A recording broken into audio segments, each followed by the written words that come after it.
5, 4, 3, 2, 1, live.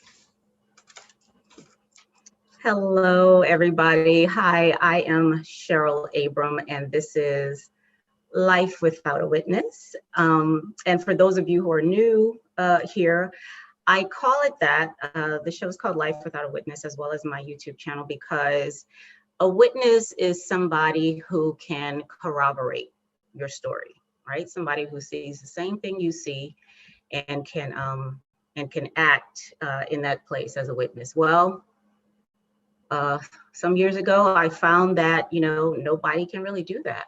So I really am, living this life without a witness, which has a whole bunch of very fun implications.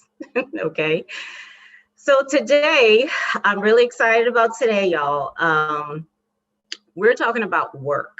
Okay. Work, the sense of urgency that we have, and time management or self-management or pain management. They're all the same thing, okay? And I thought it was important to talk about work because one thing that was a constant when I, some years ago, before I wrote Firing God, and the thing that it just seemed to be there all the time was work. There was always something for me to do, right? Which I felt really, kept me sane, to tell you the truth, right? Because I needed something like that. And I've come to see work in a very different way than I saw it before. Now, most of us, I think, have jobs, okay? We've come to this realization. We see, what's going on, we have a lot more clarity. But we still got bills. Bills don't go away with clarity, not for me anyway. Okay, if somebody else out there got a different story, I'm happy to hear it. All right, but I still got folks to pay. So I got to work. I have a job, and I like it. Like, I really do like what I do. I really like what I do. But so there was this documentary that I watched some time ago, where this girl was looking for her mother. Okay, so she was like in her like late teens or early 20s, something like that. And her mom was on drugs. Her mom was addicted, and she would never be home a lot. She would, the drugs would take over, and she would go out again to try to get ahead, and she would just leave her children. So the documentary was about this young lady going around asking, have you seen my mom? Like, do you know where she is? Going to these different crack houses and stuff. And she started getting into things, right? So she would steal and rob, to try to feed herself and her, her siblings and stuff. And she was in juvenile detention, all kinds of things. The documentary, it was very sad, okay? It was just very sad to see this young lady spending the majority of her time just trying to find her mother, to make sure her mom was okay, and to come back home and to be a family. Well, towards the end of the documentary, she found her mom and left again. The mother left again. So at the end, the person who was doing the documentary, he was off camera, but he asked her, he said, if you had one wish, what would you wish for? All right. And after having watched this, before she answered, I'm thinking, clearly she's going to ask, wish for her mother to be home or off drugs, or for them to have a good family, a nice house, something like that. But this young lady, after, taking us with her on the journey to find her mother and just make her family whole, she thought about the question for a second, what am I going to wish for if I had one wish? And then she finally said, well, why would I wish for anything? Because everything is already here. Now, this was not a religious program. It was not about non-duality. Nothing, okay? Her answer, after seeing everything that she was going through, why would I wish for anything when everything is already here? Was her answer. And I was just, I mean, I was dumbfounded, because that is such an amazing, clear answer, and from what I've seen, she was exactly right. She was exactly right. So seeing that, and some of the other things, that I've experienced and thought about and all that, made me come back to work. Many of us feel like work is the thing, work is it, okay? And it's typically defined as using, physical and mental energy used to produce something is typically, how work is defined. So anything we're doing, any energy we're expending to produce whatever, right? So many of us see work as the thing that's going to help us become, become more, become better, if I do this work, live out my purpose, right? Work is the thing that will allow me to do that, right? I have a chapter in Firing God, chapter 3. I title it Making What's Missing. Making what's missing, because what I found was, in order for me to lack anything, to say that I need anything at all, I have to make it first. Okay, is what I discovered, right? So, because otherwise, why am I working if I already have everything?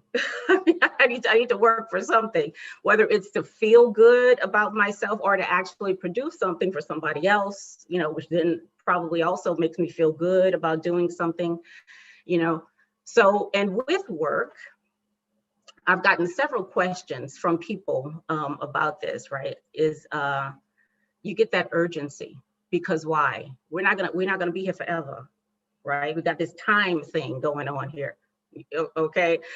Which means, there's a limited amount of time for me to become whatever it is I'm supposed to become, all right? So I gotta hurry up and do it. I gotta hurry up. There's that sense of urgency for me to hurry and live out my purpose, so I can leave a legacy and all this other stuff that we talk about. Now, I'm not saying that's right or wrong. What I'm saying is, there's another way to look at it. There's absolutely another way to look at it that can help to diminish a little bit that sense of urgency that we seem to have. Like, I gotta hurry up. I got like 15 more minutes left on this earth. I gotta, we gotta get it done. So, yeah. So there's the time management that becomes a thing, right? There's this stuff we need to get done. There's this project that we need to happen. There's this person we need to talk to. There's this connection we need to make. There's this business I need to start. All of this stuff needs to happen. And, I know it needs to happen in order for me to get to the next level, but I procrastinate, or, something else comes up, or whatever, right? We're not managing our time well, okay? So that we can do what we need to do the work we need to do to become whatever it is that we're trying to become, okay? So with time management right now, I actually did like a really, really short training course for someone, just with this one person, right? Because they were having an issue with that. And what I talked about in it was, was self-management, because time management is like gravity management, like who's managing gravity around here, because it's spread out. You're not doing any of that stuff. You can manage yourself, within this, gravitational thing, but you're not managing, that kind of thing, right? Same thing with time. You're not managing anything. You're not managing time. So we talked about that. I talked about that in the training course, about it's not about time, it's about you, in what you feel and experience as time. But even beyond that, right? I forget what it's called, but the the carrot stick thing. So you get a reward and punishment, right? Like that kind of motivates us to do things, right? Is what research says, reward and punishment. And we move like that. You know, that's the way we navigate the world, a lot of us. You know, what kind of reward am I going to get? You know, or what kind of punishment am I going to get if I don't do this thing, right? Which then we feel, you know, gets us off of our arses to do something, because we're either going to be rewarded or punished if we don't. Okay, that's the way we you know, that's one way to see it. I think if that's Freudian. Is that Freudian? I think it might be. But there's another way to look at it, right? What I discovered after I like after writing Fire and God and the real work started, like the real work, okay, I found that I really had, if I was going to be accountable for things that I never wanted or thought I needed to be accountable for, because, you know, either God did it or the devil did. You know, I really wasn't accountable for anything. If anything good happened to me, you know, God did it. If anything bad happened to me, you know, it's the devil. All right. So when all that was, you know, pushed to the side, when that was no longer there, you know, who was going to be accountable for, you know, the way I felt in a certain situation? You know, who was going to be accountable for the, you know, the way I felt about other people, you know, for the sadness, the depression, the anger, you know, the laughter, all that? Who was going to be accountable for that? All those emotions and stuff, you know. I couldn't give it to anybody, you know. I had to sit with it, okay, which was not easy. Listen, those of you who know, when you are spitting mad at somebody for something, okay, to just sit with that anger and not give it to that, or blame somebody for it, either blame somebody for it or that person or myself saying it's because I'm so weak or I'm so whatever, you know, that I'm feeling this way. To not do either of those, okay, and just sit with anger and sadness and all that, that was so hard for me. Oh my God, that was so hard. I'm telling you, it was so hard, because when you have these feelings, right? And y'all know what I'm talking about, right? When you have these, when you're just angry, I mean, it feels like it's just going to be there forever. Like you're never going to be not angry, you know, or if you're scared, you know, you're fearful about something. It feels like it's there and it's there to stay. You know, it ain't going nowhere. There's this book that I read, and I can't remember the author, but he wrote about it wasn't called mindful eating. It was called something like that. And there's a picture of a delicious looking chocolate cake on the cover. Okay, but he's talking about, you know, eating mindfully, and something that he says in that book is that all eating is emotional eating, all of it. All eating is emotional eating. Okay. So to say, you know, you got to stop emotional, or maybe it's called mindful emotional eating. Maybe that's what it's called. But he was saying, I guess the thing is that, you know, if you're not going to overeat or whatever, you got to stop emoting or something like that. But he was like, it just, you know, all eating is emotional. So what are you going to do now? And what he talked about was just, you know, sitting with that emotion, you know, for a while. So what I found was, because there was nowhere for me to put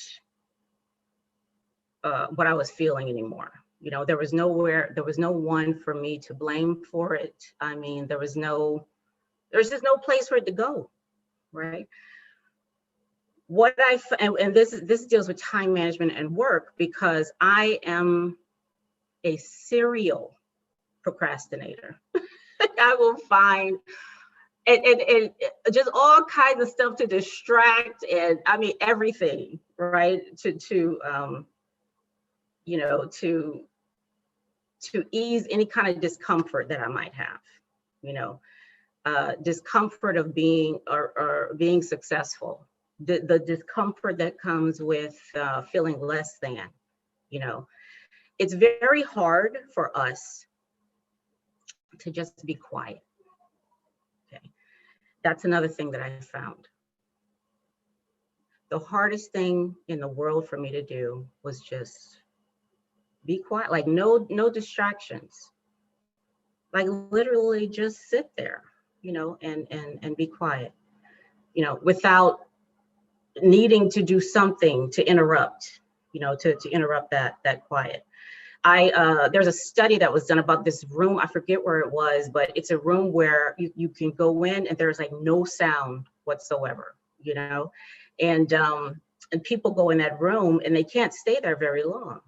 Okay, because we can't. I guess it would be like if you went into space, right, and there was just no sound, you know, no stimulate, nothing, and it's just hard for us to do that as human beings. It's just hard, you know. We got to be distracted by something, whether it's thoughts in our heads, you know, running around or something.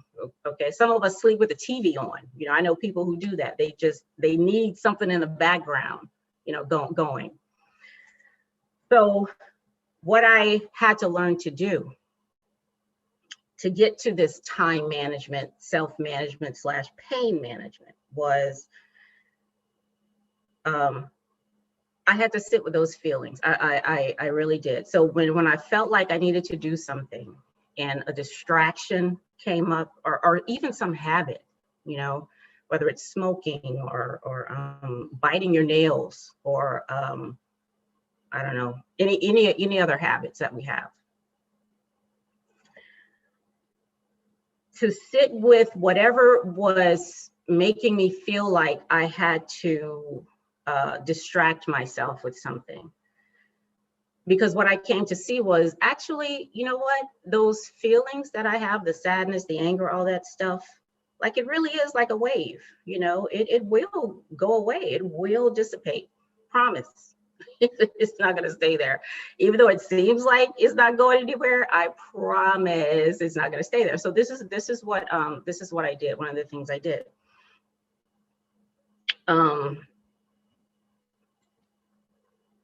So I'm sitting down to write a course. Let's say that, for instance. I'm sitting down to create a course. And I go online, check Facebook or something, you know, or, you know, my emails or YouTube or whatever. You know, not doing what I know I want to be doing as far as this other work. And so instead of doing that, what I'll say is, I'm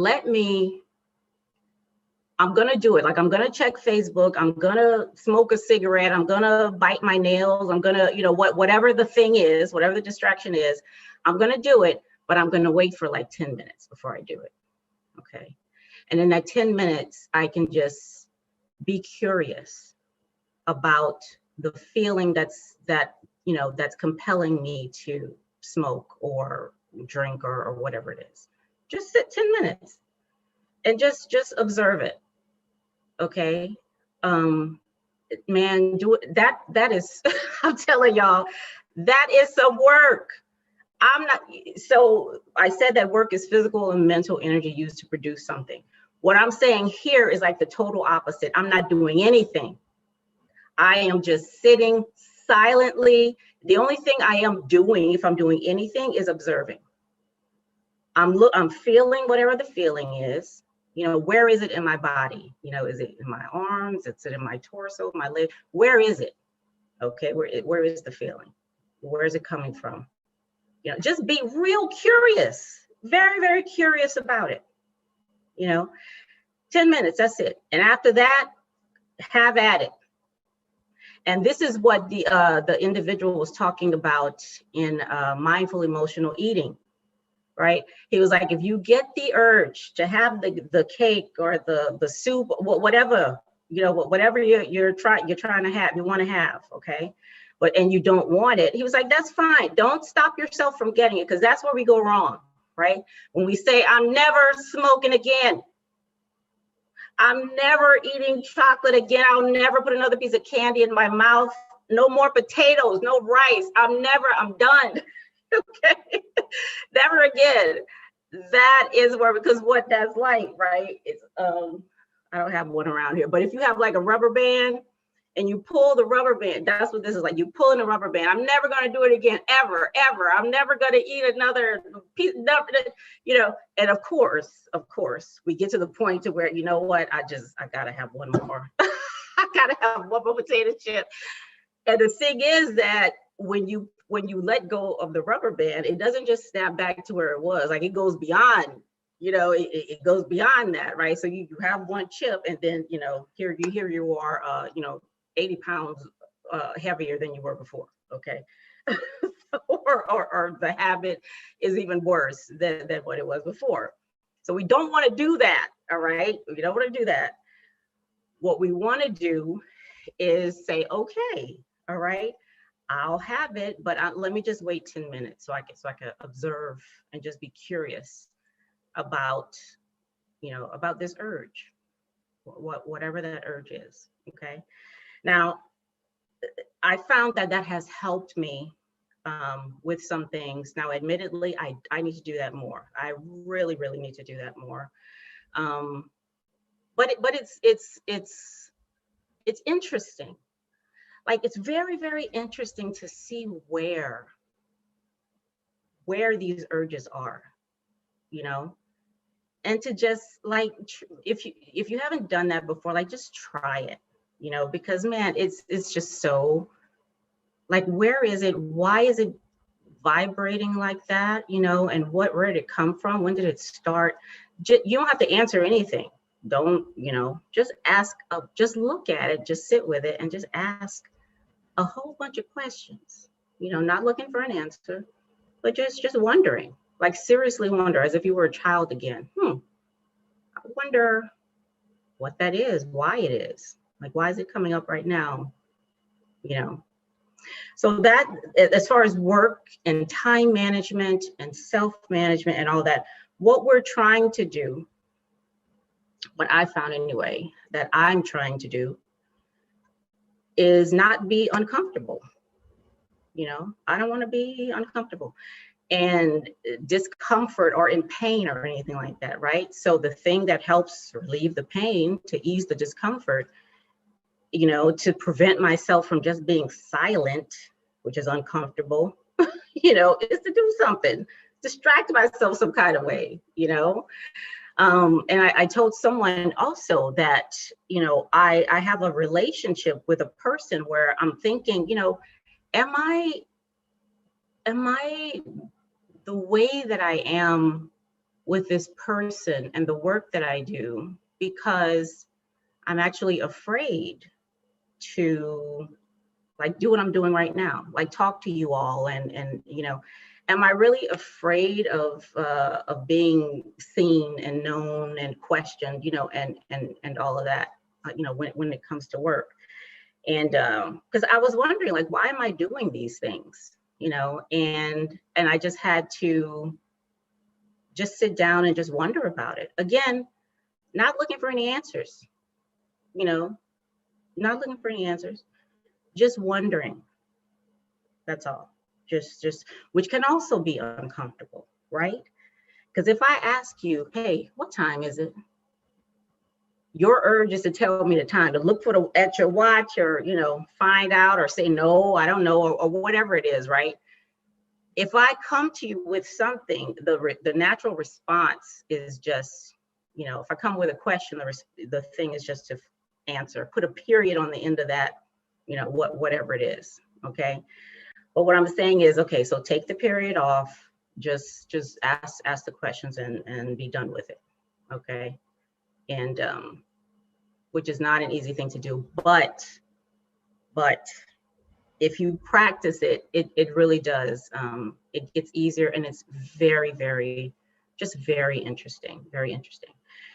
So when you're at work with whatever you do, you know you have a project coming up, or you know, there's something you just want to get done. It's not about the sense of urgency to get it done. before I die, so I become something, and, and all of this. It's like the young lady said in the documentary, everything is already here. Okay, so there's nothing to do. Okay, there's nothing to do. All right. So now what? Okay, there's nothing to do, nowhere to get to, nothing to accomplish, nothing to become. So now what? So the first now what is the sense of urgency, right? Is a total illusion. Okay, it's a total illusion. Okay, it's like you're sitting at the finish line, trying to finish the race. Like, you're already there. What's the sense of urgency, right? So that's a total, like I said, making what's missing, right? Whatever you're feeling to make you feel like, okay, I have to hurry up and get this done, you made it. Okay, so you made it. So when that sense of urgency comes up, okay, go ahead and do whatever it is you feel like, you need to hurry up and do, but give yourself a few minutes just to ask some questions about it, about that sense of urgency. Like, why, like, what is that about? Where is that coming from? Again, not looking for any answers or anything. Okay, that sense of urgency. Work, physical and mental energy used to produce something. Of course, I'm not saying don't work. I love the work I do. I absolutely love it. I really, really do. But I use it as a space to just express. Like, I express the hell out of some ideas. Okay, I really do. And not because you need to hear it. Okay, not because anyone needs to hear anything that Cheryl has to say. I talked to one of my patrons the other night, and I told him, I was like, listen, you don't need me. Okay, I am 100% okay with that, with the truth in that, right? You don't need me to help you do anything. You don't need me to help you get a job. Like, nobody needs Cheryl. Okay. Now, when I first saw and experienced that, I was livid. I mean, livid, absolutely livid. What you mean you don't need me? Like, and I'm talking like I'm by myself, right? Like, how am I not needed? Like, this person needs me and that person does, and they would be, all that without me. And, that's the way, but that's not, I finally came to see the reality that actually that's not true. Nobody needs Cheryl for anything. Okay. Which actually now that I see and understand, and, like, I really do see that, man, that gives me I give myself permission to do all kind of stuff. But you don't need me. Like, you really don't, It was very liberating. It was very, very liberating to see that the work I do is not needed at all. At all. Okay. Not needed at all. That was I reflect on that all the time, So I wanted my patron to see that, to see that too, that you are, like, whatever it is you're trying to do, okay, whatever work it is you're trying to engage in and all that, you don't need me for that. Okay, you're fully capable. And one of the things that I tell trainers, because as instructors are very, I don't even know the word for it, people who train other people, and part of it is the way that we evaluate and all that. I'm not going to get into all of that stuff, but we feel like, okay, this person needs me in order to learn something, that is how is that even possible? Okay, because the way I see it, right, is like, if for those of you who have children, who've had little kids, grow up and learn to walk and all that, Have I told y'all this already? I don't think it was this group. I may have told somebody else this, but or who've seen your little brothers and sisters or cousins or friends, babies or whatever, begin to walk. When we see that, they take their first step, we might move stuff out of the way so they don't hit their heads or whatever, right? But when they take their first step, steps, and they get somewhere, we're so happy. We're so proud. We're clapping. Oh my God, you did such a great job. We're encouraging all that, right? But do we take credit for the baby learning how to walk? Do we pat ourselves on the back and say, hey, you're doing it, The proof that you're doing it is that your baby knows how to walk. That's crazy as hell. No, we don't. Why? Because that the child, like, that's just naturally within them. They learning is just naturally there. They're gonna walk whether you're there or not. Because that's just the way, we try stuff, we learn, and we do other things. Same thing in the classroom. Okay, if somebody, gets a concept, is able to test themselves or get tested on it and does really well, patting myself on the back for that is crazy as hell. Okay, because learning is in this person. Okay, they don't need me for that. The baby's gonna walk without you there. You know what I'm saying? It's not about that. Okay, it's not about that. We absolutely, I think it's wonderful to celebrate, the learning and the new experiences, and the falling down even, and then getting back up, to do it again. To celebrate all that is amazing. But for me to pat myself on the back for it is like, patting myself on the back for their eye color or something crazy, like that. The best thing we can do as instructors, the best thing I found we can do as those who share with others, is to get out of the way, okay, so that they have the room that they want and need to learn. If the baby's trying to walk and I'm all up in front of him or her, and they ain't got no space to move, and I'm stunting, their learning and their growth because I'm all up in the way. Even as an instructor or teacher, get the hell out of the way. Okay, move so that this person can, do what it is that they're trying to do. And that's hard. That's hard for a lot of us because we feel like people need us. Okay, and without us, they're just not gonna. I mean, the planet is just gonna blow. It's gonna blow up. If we're not there to do. But again, at least for me, I'm speaking for Cheryl, to really admit and see that the work I do, the learning I do, the way I spend my time, the way I manage myself, all of that is done in a way that gets out of the way, of other people, so that they can do whatever it is that they want to do.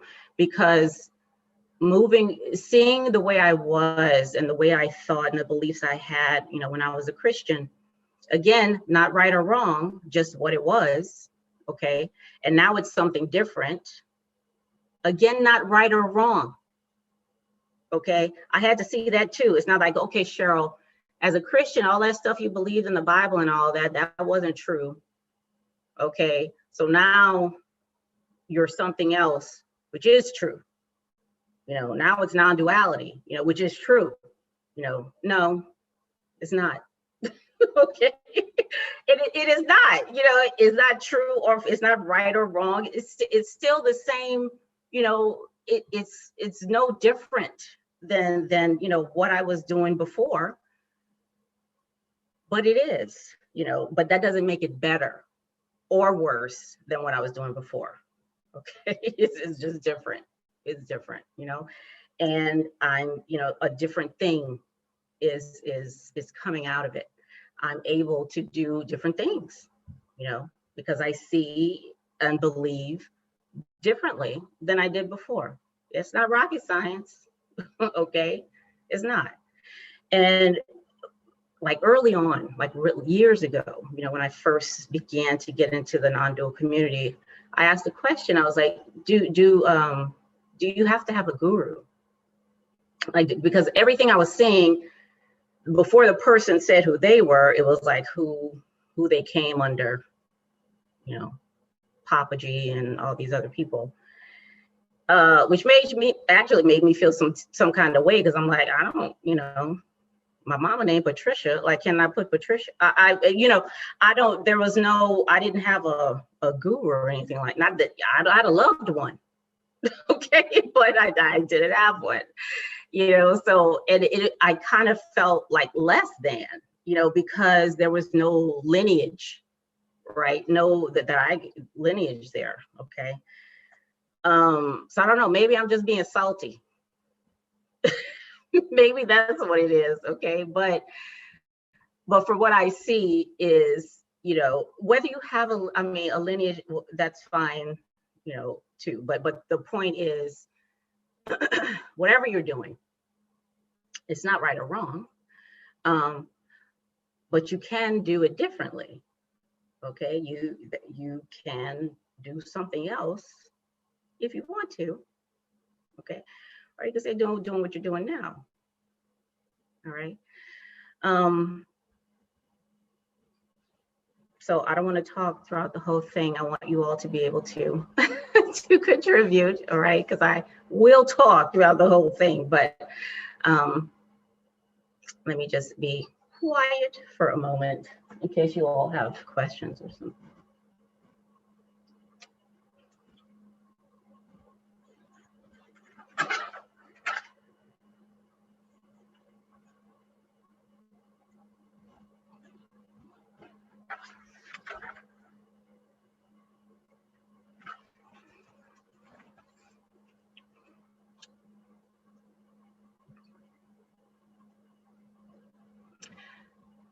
So you all know that I'm in, and I'm looking in the chat just in case you all have questions, and I'll stop, okay, if you do.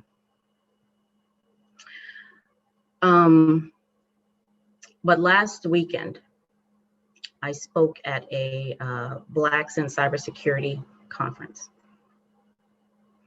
And I spoke about mental models, using various mental models in cybersecurity so that we can think in various ways, in different ways, instead of the one, you know, the one way that you know, it seems to be focused on.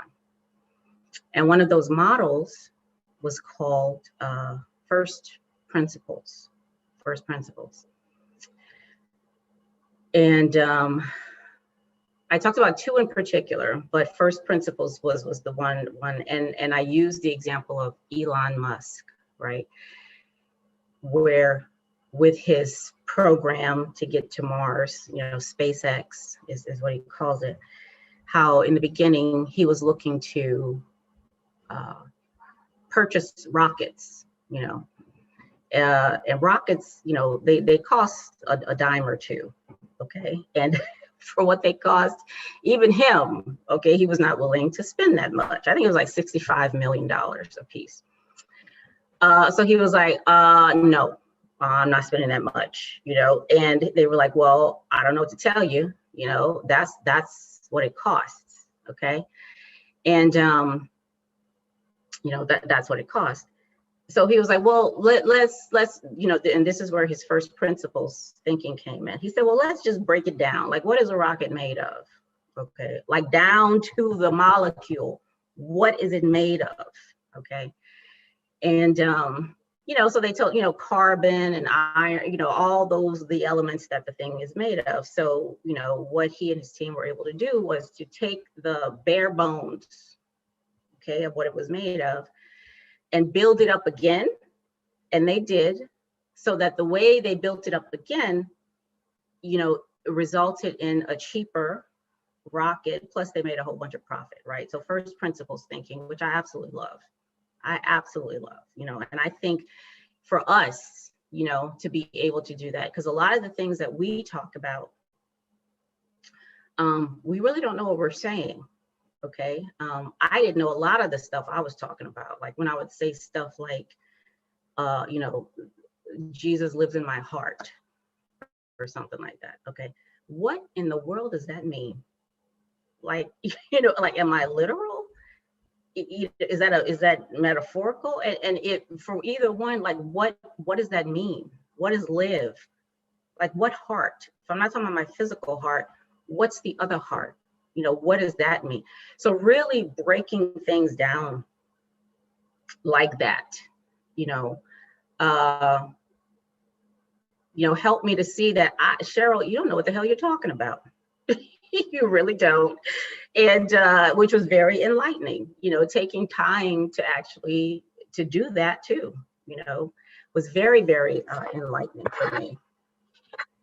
And the other one was, the other mental model was double loop learning, right? And I use a basketball reference for that one, but double loop learning is hard too, because that's like, okay, you've been doing something and it's working for you. Okay, it seems to work. So why would you question? Why would you question it and see if something else works? You know, like those of us now here today, here who, you know, who feel like the non-dual path is it. You know, can we question that? Can we be like, is it possible?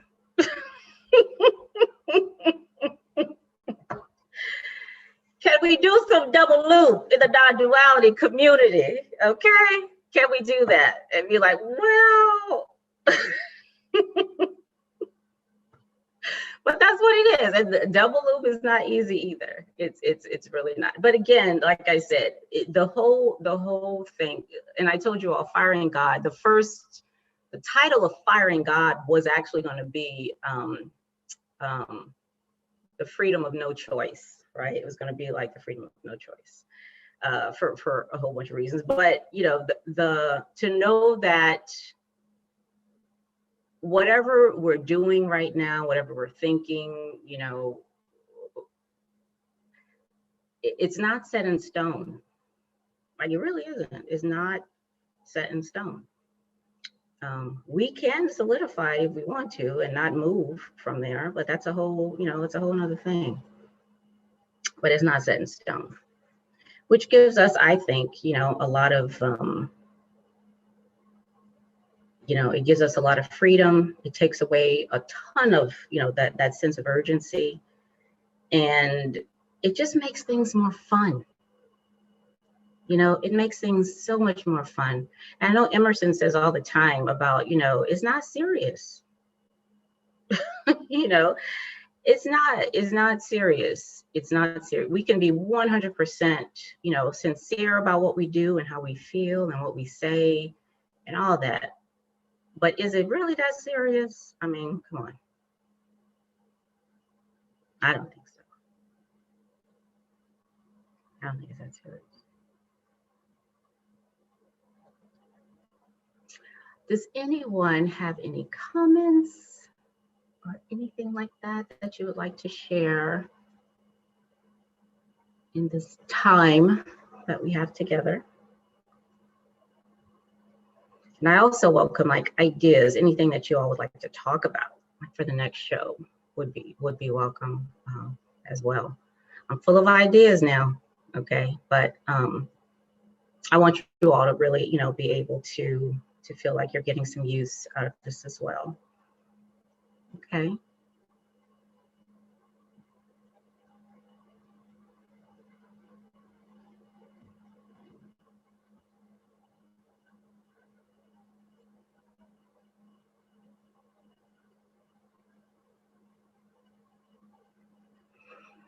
Okay, user 6578886. You said you were saying in order to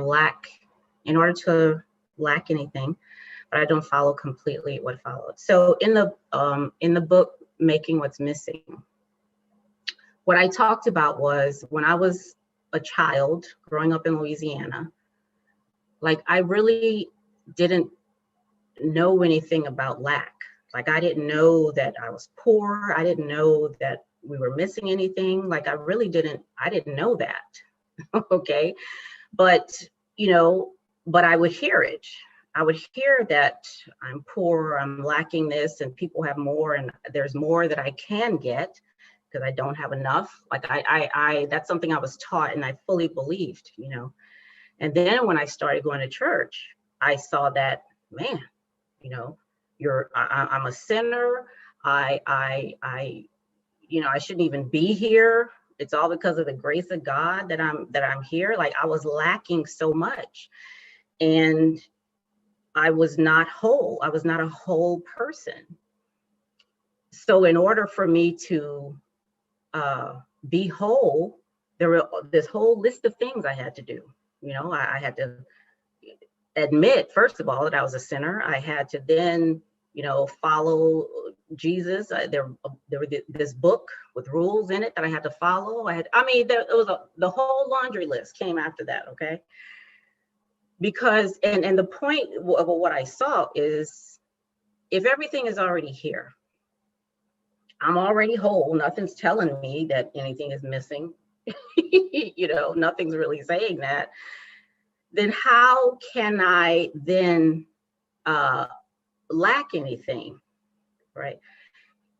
If I'm already whole, the only way that I can lack anything is I have to now make it first. Okay. I have to create, manufacture separation.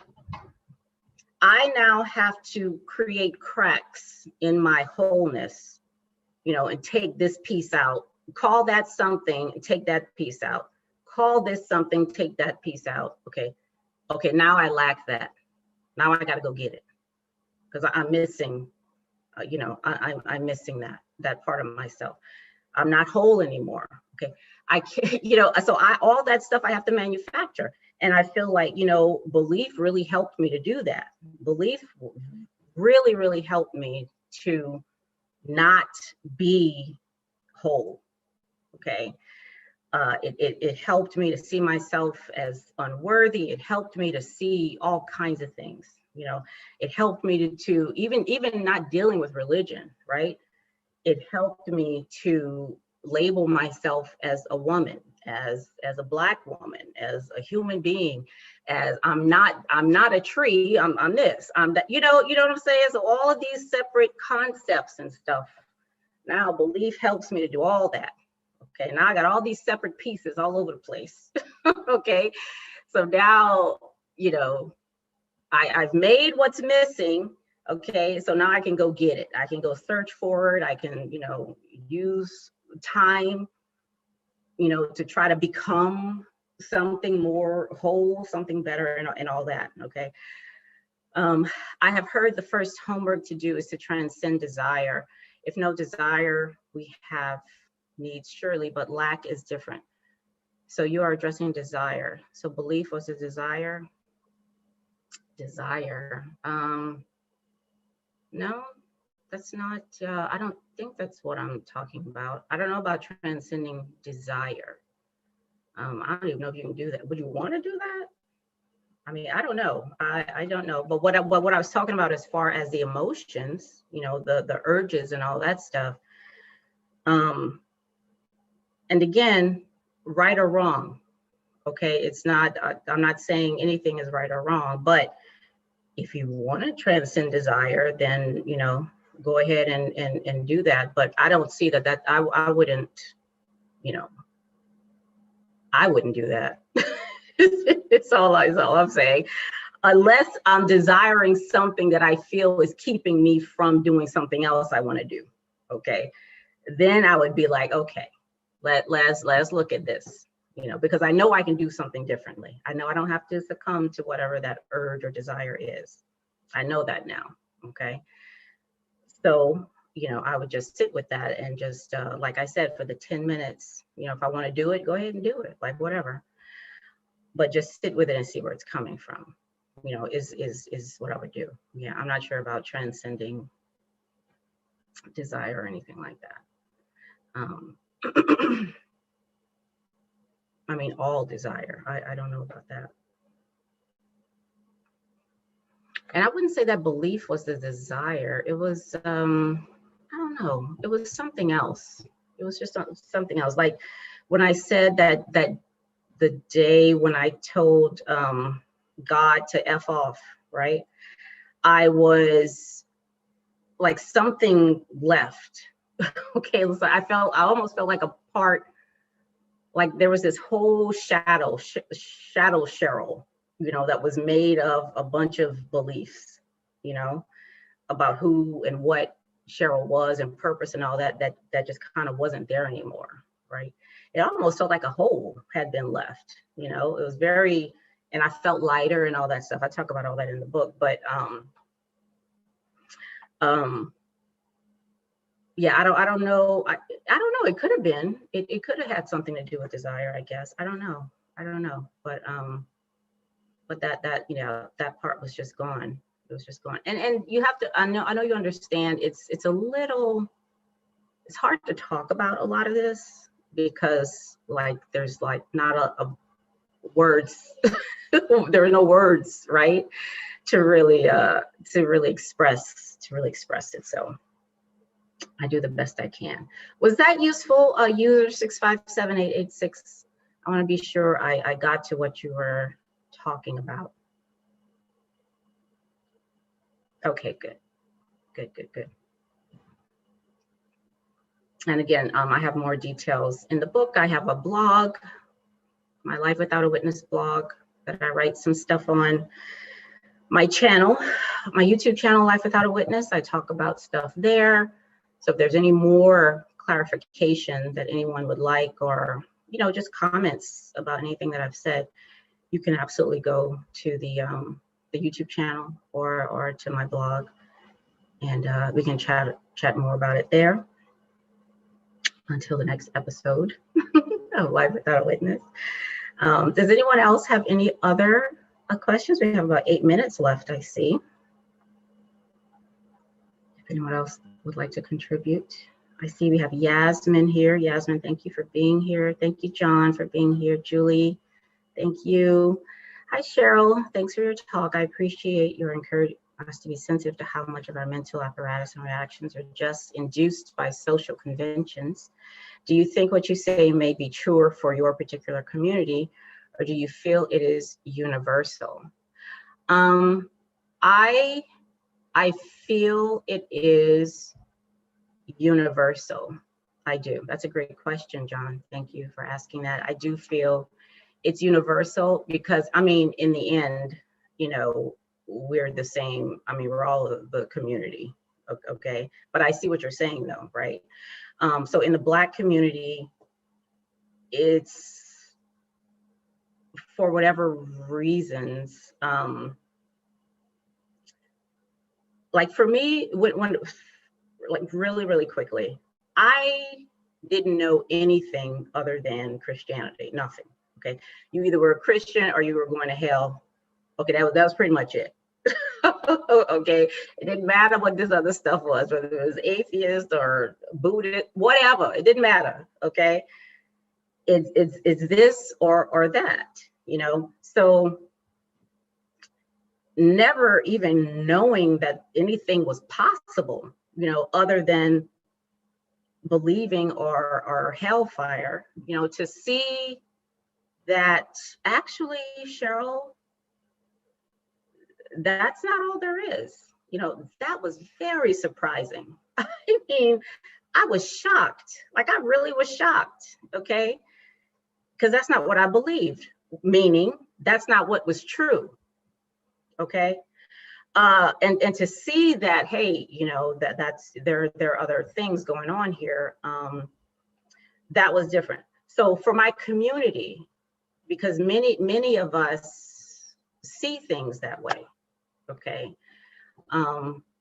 For some really great reasons, and other reasons are just, reasons that we've carried over, okay, from other things. So approaching the Black community with this kind of message I really had to think about that, because I there's no way in the world I would just go and be like, hey, listen,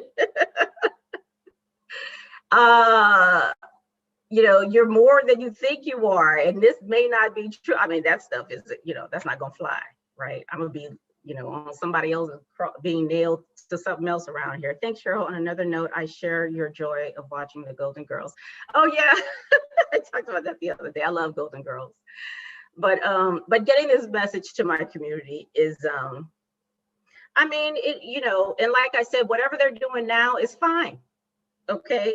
The only thing I'm really sharing is that for everybody, is that we can choose to do something else. Basically, like it's really not a whole thing, When I said community, I was keeping it vague in order not to seem to restrict the question to a specific community. Actually, in the back of my mind, I was thinking of your nationality, as I wonder if the message sounds quite American to me.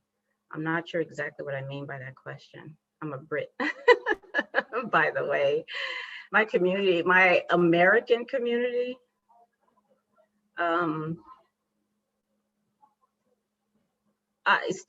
my answer is the same. It's for like whatever community you were thinking about. It's for that, And you're a part of my community too, John. Even as a Brit, okay. Even though you're on the other side of that pond, you're part of the community, okay. And what I share to share it. I don't share anything so that people can do something differently, to change their minds or anything like that, okay. I share the same way the trees and the sun and all that, it's just because that's what they do. Okay. That's what they do. And they have no concern about, who uses it or doesn't use it or whatever, right? It's the same thing. Like when you listen to a really good song, like I was talking about, and you sing the song and it's over and you go on about your business, okay? You're here, Cheryl saying some stuff, you go on about your business, in like 3 minutes when this is over, okay? It's not about contemplating and all this if you don't want to, right? Because there's no urgency, there's nothing. This is not going to make you better or closer to, it's not going to do anything,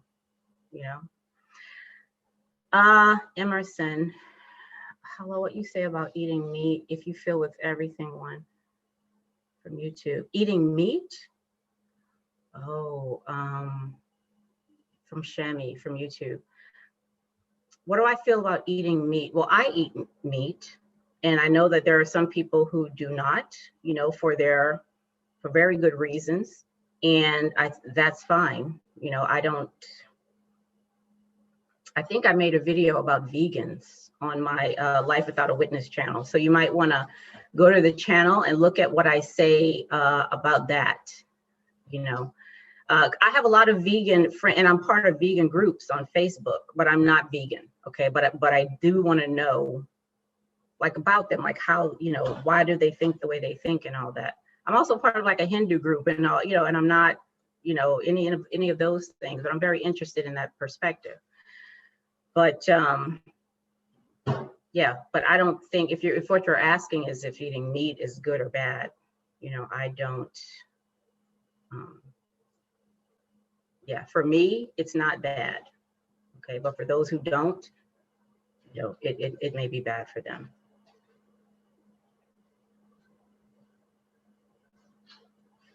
Is that okay? I don't know, Shami's. We got about 1 more minute. But again, if you have any other questions or you want to continue this conversation, I'm happy to do that. Just ping me on Life Without a Witness on YouTube or on the interesting differences between non-duality speakers who in some sense are not heavily into themselves, into the self, but yet they still retain strong characteristics. Those don't disappear as the self gets weaker, which is a good thing, as variety is a spice of life. Yes, it is. Variety. Differences, like that's what does it, right? If everything was red, you wouldn't be able to see anything, nothing. Okay. So yeah, differences are great. Hi, Cheryl. How did non-duality influence your perception of time? Speaking of time management, Yasmine, that's really interesting, right? Because one thing that I noticed when I had that experience at work, right, is that time was gone. Like it just wasn't there. But everything was still there. Like my computer was in front of me, the light was on, I had the coffee cup, all that. I was no longer what I felt in time. You know, it was just totally gone, you know. And I was able, because it was, I guess because it was totally gone, I was able to see that, you know, I started asking ridiculous questions. Like, what the hell is a computer doing in eternity? You know, like, right? I mean, because time was like a veil almost, right? That was really keeping me from seeing what was actually in front of me, you know, which was so interesting. Because if you run out of time, you're supposed to be dead, right? Or you're supposed to be dead if you run out of time. But I wasn't. Like I was still here, just seeing things, you know, so differently, you know, that including me, and feeling things differently. It was crazy. Great question though. But yeah, but I mean, you know, I'm you know, since then, you know, I can still, I feel like I'm in time now and all that stuff. But yeah, that was very, very interesting. That was very interesting. Thanks for your answers, Cheryl. Much appreciated. Thank you to John. Delightful morning. Thanks for the share. Thanks for being here. Yasmine, still liberating. Yeah, absolutely. Thank you all so much for being here. I really appreciate it. And I hope to see you again next month. And I'll let you know what the topic is going to be. And if you want to hear something, then please let me know. And I'll be sure to include it. Okay. Thanks again for being here. Thank you, Cheryl. Thank you, Emerson.